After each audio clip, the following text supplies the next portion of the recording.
안녕하세요.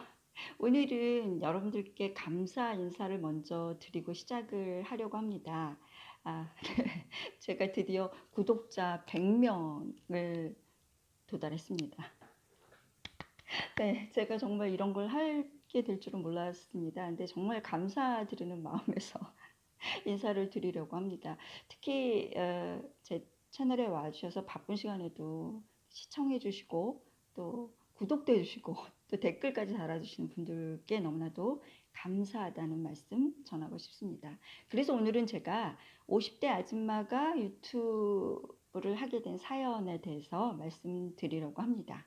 저는 사실 미국에서 오래 살다가 2년 전에 한국으로 돌아왔습니다. 그래서 그 이후로 블로그를 시작하게 됐어요. 그래서 매일 막 처음에는 포스팅을 하고 재미있더라고요. 블로그 하는 게 이제 재미있어서 한동안 아주 즐겁게 했습니다. 그러면서 이제 인공지능 시대에 대해서 관심을 갖게 됐어요. 도대체 인공지능 시대가 뭐지? 어떻게 변화를 한다는 거지? 라는 거를 관심 갖고 공부를 하다 보니까 어, 정말 앞으로는 유튜브를 해야 되겠구나. 유튜브가 대세구나. 라는 걸 알게 됐습니다. 그래서 이제 제가 아들, 딸한테 그랬죠. 엄마 유튜브 해야 될 것 같아. 유튜브 할 거야. 그랬더니 저는 아들, 딸이 막 이렇게 적극적으로 도와주고 막 이렇게 힘을 줄 줄 알았는데 웬걸요. 하지 말라고 극구 반대를 하는 거였어요. 엄마 그 젊은 애들이 하는 거지. 어떻게 엄마가 해. 엄마 컨텐츠가 없잖아. 컨텐츠는 뭐 게임이나 뭐 먹방을 한다든지 아니면 뭐 돈을 버는 거에 관계된 그런 걸 해야 된단 말이야. 엄마 그런 거 아니잖아. 하면서 아주 현실적인 조언을 하더라고요. 그런데 이제 저는 이제 좀 생각을 해봤죠. 앞으로는 이제는 개인 브랜딩 시대고 스토리텔러의 시대지 않습니까? 그 앞으로는 그리고 또 지금은 젊은 층들이 유튜브를 꽉 잡고 있지만 중장년층들도 유튜브로 많이 들어올 것이고 그리고 또 두 번째로는 가만히 생각해보니까 저도 스토리가 있는 거예요.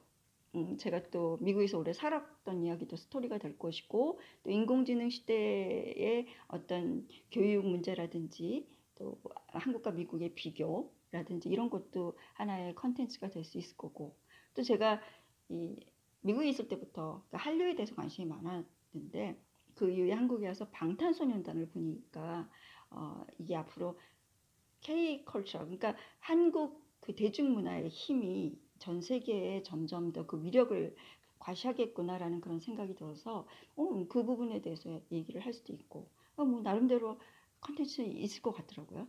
그리고 또 하나는 세 번째는 제가 제 성향이 말하는 걸 좋아합니다.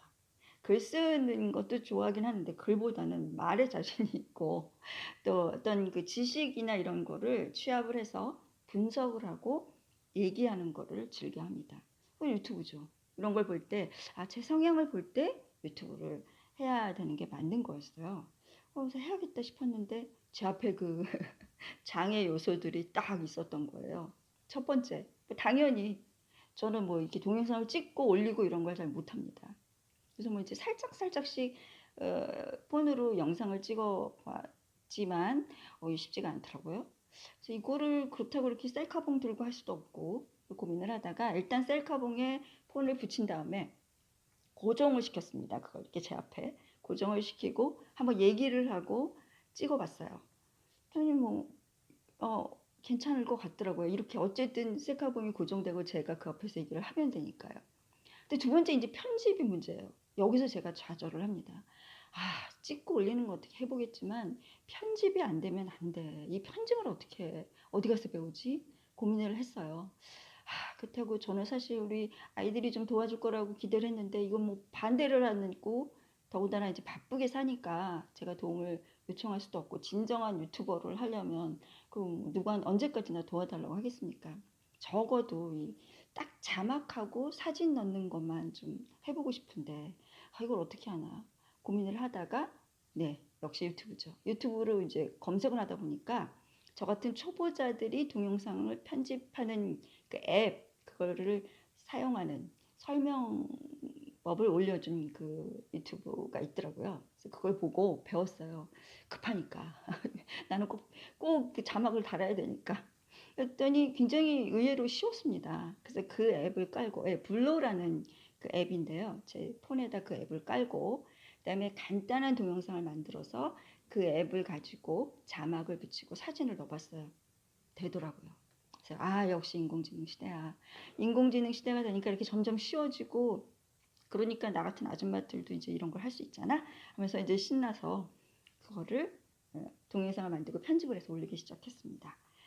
자, 근데 또 문제가 있는 거예요. 이 화질과 그 모든 면에서 이게 좀 문제가 있더라고요. 특히 50대 아줌마가 그냥 딱 찍어도 문제가 있는데 이 조명이 안 좋으니까 영 얼굴이 칙칙한 거예요. 이거 안 되겠다. 역시 조명을 사야 되나? 근데 이거 어디서 사지? 또 그것도 이제 자신이 없게 됐습니다. 근데 대한민국 아줌마가 전 세계에서 가장 최고의 그 저력을 발휘하는 것. 대한민국, 한국 아줌마가 안 되는 게 없지 않습니까? 안 되면 되게 하라. 무조건 해내는 그 한국 아줌마의 기질을 가지고 제가 또 이 그 영상의 그 동영상 화질을 위해서 고민을 하다가 생각을 한 게 그래 집에서 가장 조명이 좋은 곳 마루에 나서 모든 조명을 다 켰습니다. 그리고 촬영을 했더니 역시 방에서 찍는 것보다 훨씬 낫더라고요. 자, 그래서 조명을 1차적으로 해결을 했어요. 그런데도 약간 좀 이게 부족해요. 그래서 어떻게 할까 고민을 하다가 제가 그 다음에 생각난 게 문득 생각난 게 반사판이에요. 혹시 여러분 반사판 아시나요? 그 연예인들이 촬영을 할 때 이게 뭔가 이렇게 반사판을 들고 있잖아요. 조명을 잘 반사시켜서 얼굴이 예쁘게 나오도록. 그럼 반사판을 활용을 해야겠다. 제가 또 이제 잡지 일을 했다 보니까 그걸 좀 옛날에 써보기도 했고요. 반사판이 없는데 어떻게 할까? 자, 이 한국 아줌마가 또 기질을 살려서 반사판 대신에 하얀 반사지, 그래서 하얀 종이를 이렇게 깔아놓고 촬영을 했습니다. 여러분 한번 사용해 보세요. 달라요.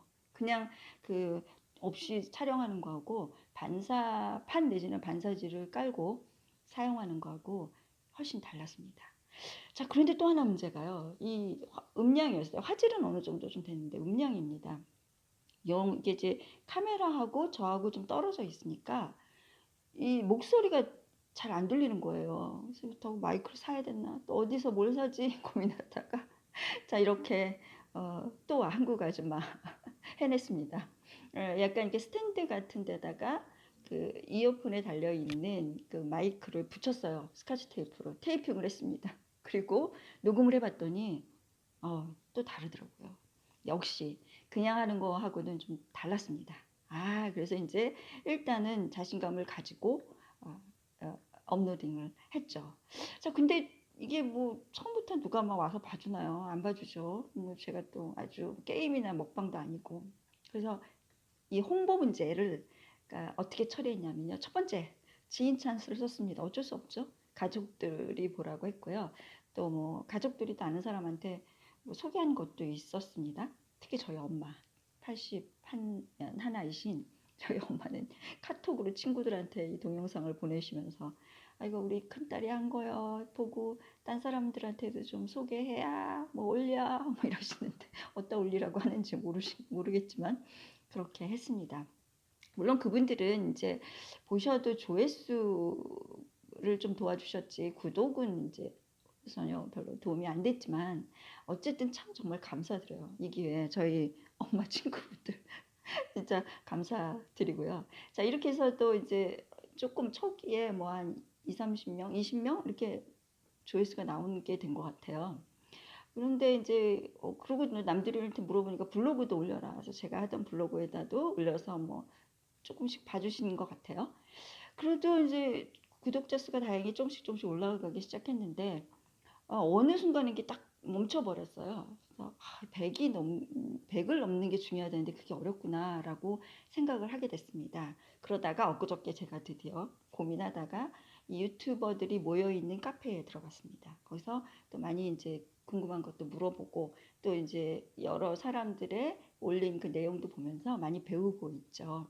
자, 이렇게 해서 이제 저는 지금 초보 유튜버로서 이제 막 그 어떤 그 기본적인 선을 지나간 것 같아요. 이제 막 기본선에 도달한 것 같습니다. 자, 제가 오늘 이걸 한 이유는 여러분들에게 저와 같이 40대, 50대, 60대이신 분들께 유튜브를 해보시라고 권해드리려고 지금 오늘은 이 영상을 찍고 있습니다. 왜 중장년층들이 유튜브를 해야 하냐면요. 첫 번째, 100세 시대라는 겁니다. 100세 시대. 이제는 100세 시대에 걸맞게 살려면은 자기 나이보다 한 10살에서 15살 정도는 젊다고 생각하고 살아야 되는 것 같아요. 이제 앞으로는 이전에는 옛날에는 그 뭐죠? 공부하는 때가 있고 그다음에 취업해서 일하는 때가 있고 그다음에 은퇴 시대가 있다면 이렇게 세 가지의 삶으로 우리 인생이 나눠져 있었다면 앞으로는 이게 잘게 쪼개져서 계속 반복을 한다고 하죠. 그러니까 뭔가 새롭게 배우고 또 새로운 걸 시도해보고 그런 것이 인생에서 계속 일어난다는 것입니다. 그러니까 즉 나이를 의식하지 말고 내 나이가 몇인데가 아니라 내 나이가 어때서 100세 시대인데 하면서 자꾸 도전해 보시라고 말씀드리고 싶습니다. 자, 두 번째는요. 런던 경영대학원 교수인 린다 그랜트가 초예측이라는 책에서 얘기한 것인데요. 앞으로는 평생 자신을 변화시킬 수 있는 능력이 중요한 자산이라고 했습니다. 즉 부동산 자산 이런 것 못지않게 오히려 그보다도 더 중요하게 여겨질 수 있는 것이 변화시킬 수 있는 자신을 변화시킬 수 있는 그 자체가 그 자산이 될 거라는 거죠. 그래서 여러분들이 스스로를 나이에 의식하지 않고 자꾸 변화시키려 하면은 여러분들은 그걸 변형 자산이라고 하는데 그 변형 자산을 많이 갖고 계신 겁니다. 그렇지 못하고 아유 나 나이가 이제 60이 다 돼가는데 뭐 이러면 변형 자산이 부족하신 거예요. 그래서 저도 이 변형 자산을 늘리기 위해서 유튜브를 합니다. 사실 저는 이 얼굴 내놓고 하는 거 되게 싫어하거든요. 진짜 못할 거라고 생각했던 부분 중에 하나지만 이런 100세 시대를 살기 위해서 더 젊게 멋있게 살기 위해서 이렇게 노력하고 있습니다. 또한 세 번째는 그 10년 후 일자리 도감이라는 책에 나와 있는 건데요. 인공지능 시대에서는 중요한 것이 좋아하는 일에 몰두하라라는 거라고 했습니다. 그래서 일은 인공지능 기계들한테 시키고 인간은 놀이문화를 발달시킬 것이라는 거예요. 그래서 좋아하는 일에 몰두하고 그게 일이 될 때까지 실컷 갖고 놀라고 얘기를 하더라고요. 갖고 놀아라. 그리고 그 좋아하는 일을 조합시켜서 100만 분의 1 희소성을 노린다는 거죠. 그게 바로 인공지능 시대에 우리가 지혜롭고 현명하게 사는 길이라고 했습니다. 저는 앞으로도 아니고 지금을 매력 발산의 시대라고 봅니다. 미인, 미남만이 매력이 아니라 그 사람이 뭐 예쁘고 잘생기지 않았더라도 그 사람만이 갖고 있는 그 매력이 다 있거든요. 그래서 자기의 매력을 어떻게 하면 잘 끌어내고 그걸 잘 개발하고 가꿔서 이렇게 많은 사람들하고 나누는 거죠.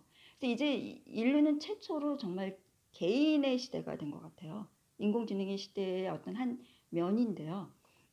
우리의 모든 개인들이 유튜브나 이런 걸 통해서 많이 그 자기의 능력과 매력을 보여줄 수 있는 시대가 된 거죠. 저 요즘 뭐 기자들 옛날 뭐 기자 되게 어렵다고 했지만 요즘 기자들 오히려 기자보다 유튜버에서 그 역할을 감당하시는 분들이 점점 더 그 올바른 얘기를 하고 있지 않습니까? 이런 식으로 개인의 능력, 개인의 매력이 점점 더 어필하는 시대가 됩니다. 자, 여러분들도 여러분의 그 매력을 빨리 끄집어내서 그거를 사람들하고 몇 명이 되든지 상관이 없죠. 뭐 같이 나누시기를 바랍니다. 감사합니다.